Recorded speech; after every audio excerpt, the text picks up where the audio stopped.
Consider joining the GOAT list for just $1 a month and helping support the channel. Link down below in the description. Thank you guys. Hey guys, I'm MUT Gamer back here for that video, guys. Sorry about the new setup and the new face cam. I moved my setup again because I'm trying to perfect it perfectly. I think you are seeing me perfectly fine. I'm not 100% sure. Nonetheless, guys, let's go ahead and look at the predictors for this week. And let me go ahead and tell you my predictions. So starting off right away, we have the Lions will win against the Bears. I do think this will happen. The Bears lost last week really badly to the Packers, which a lot of people did not see coming, especially because the Bears were at home, I believe. Nonetheless, Jordan Howard has at least one rushing touchdown or total touchdown, receiving or rushing. I think he will. I think this will be true. Jaguars win by the Browns by at least 8. I think that would be true. Although, fun fact, guys, the Browns are 1-24 in the last 25 games against the spread. Meaning, if the Jags are favored by 8 points, I don't know if I trust the, I don't know. I gotta go with the Jags here for that reason. Now, the only game, I believe, in the last 25 games that was not covered against the Browns was the Tennessee Titans, when they really did a Roy number on them when they only beat them 12-3, I believe. There was a 12-point spread in that game. Titans didn't cover. Good job, Titans. I know it was Marcus Mariota not fully healthy, but I don't know. It's the Cleveland Browns. They aren't fully healthy either. So, Duke Johnson has at least 75 total rushing and receiving yards. I think this will be false. Ravens win against the Packers by 3. I think that would be true. Joe Flacco at least 200 passing yards. True. Actually, no, false. And the reason why I say false is because how the Ravens are simplifying their offense with how bad it is they're telling Joe to look at one receiver and then check it down. And with that in mind, I'm not liking the whole, Joe Flacco 200 yards. I'm going to go false there. Dolphins win against the Bucs by at least 3 points. Let's go with a false. Buccaneers beat the Jets last week. Let's continue this run of greatness.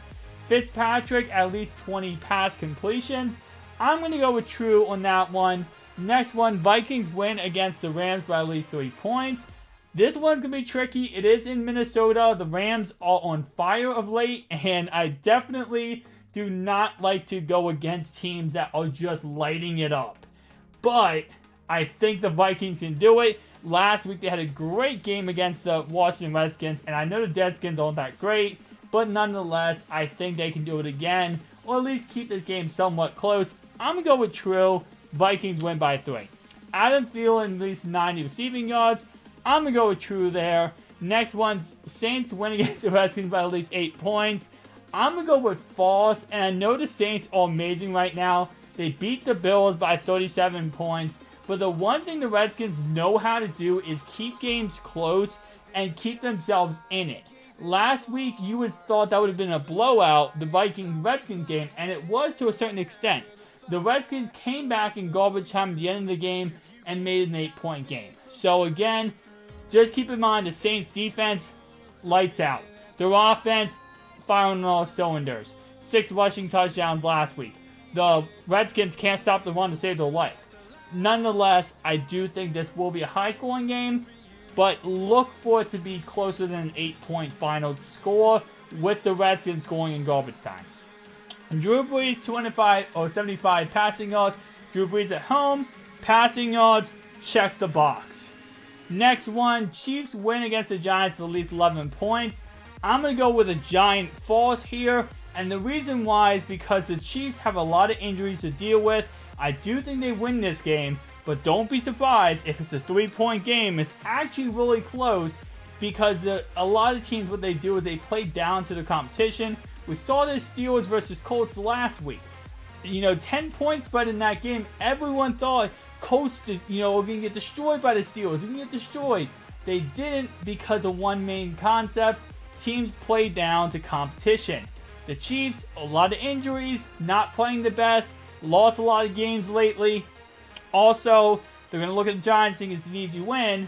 Travis Kelce should have a good game. I wouldn't really say the same for him. Alex Smith at least 2 passing touchdowns. Check the box. Cardinals win against Texans by at least 2 points. I'm going to go with true.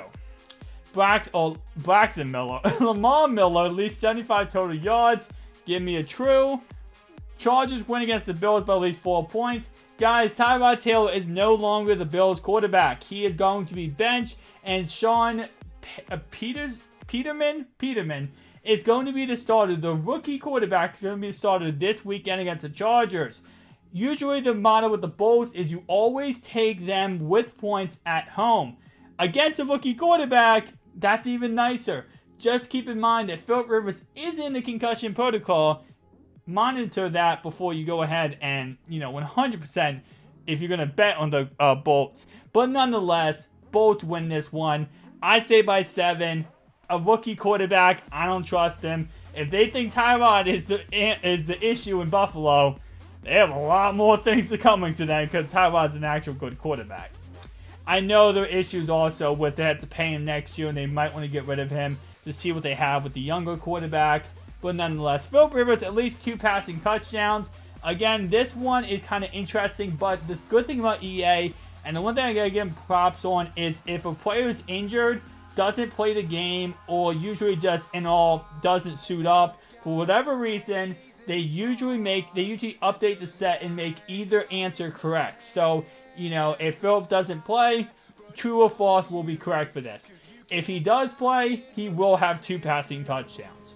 Melvin going at least 1 touchdown, I say true. Broncos win against the Bengals by at least 3 points. Give me a false on that one. Andy Dalton, 2 passing touchdowns. True. AJ Green, 75 receiving yards. True. Patriots win against the Raiders by at least 7 points. I'm going to go with true on that one. Derek Carr, 300 passing yards. Let me go with a false. Jared Cook, at least 75 receiving yards. He has had many, many good games lately. Let's not get distracted by that. I'm going to go with a false here. Eagles win against Cowboys by at least 4 points. To be honest, if you give me even 60 points, I probably would have still said true. Nonetheless, no offense, Cowboys fans. Give me a 100% true on this one. I do think that they will win by, I'm going to say 12 points. Eagles win by 12. Jason Witten at least 6 receptions. Let's go with a true on that one. Corey Clement, 1 touchdown. Give me a false. I do understand that he is a sensation this year, but I do think that he's not going to have a touchdown. I think they get around the goal line. They're going to give it to Jay Ajayi. They're going to give it to LeGarrette Blount. And, of course, they have 16 other running backs they could use. Give me a false on that one. Alshon Jeffrey, 1 touchdown. Give me a true.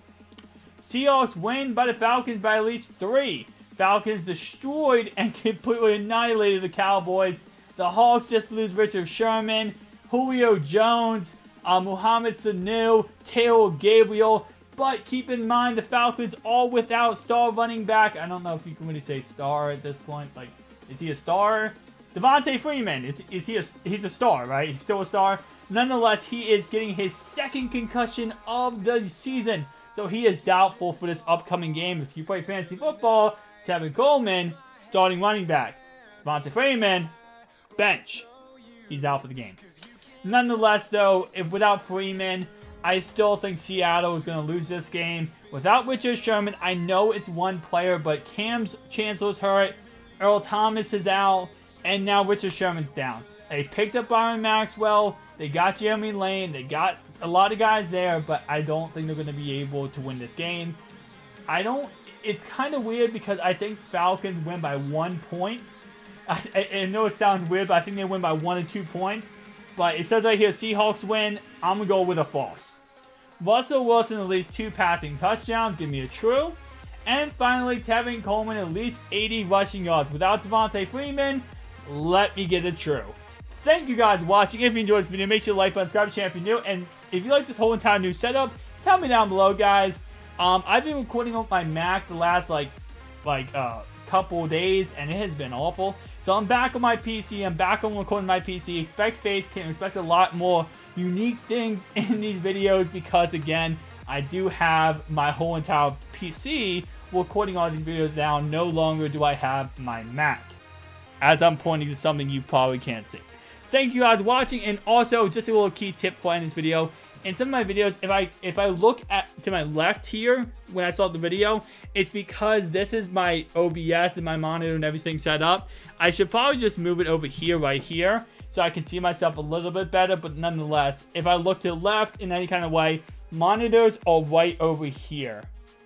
You can see they're right over here, so that's why I'm looking to my left. Thank you guys for watching. Expect a lot more face cam videos in the near future. Peace out, guys.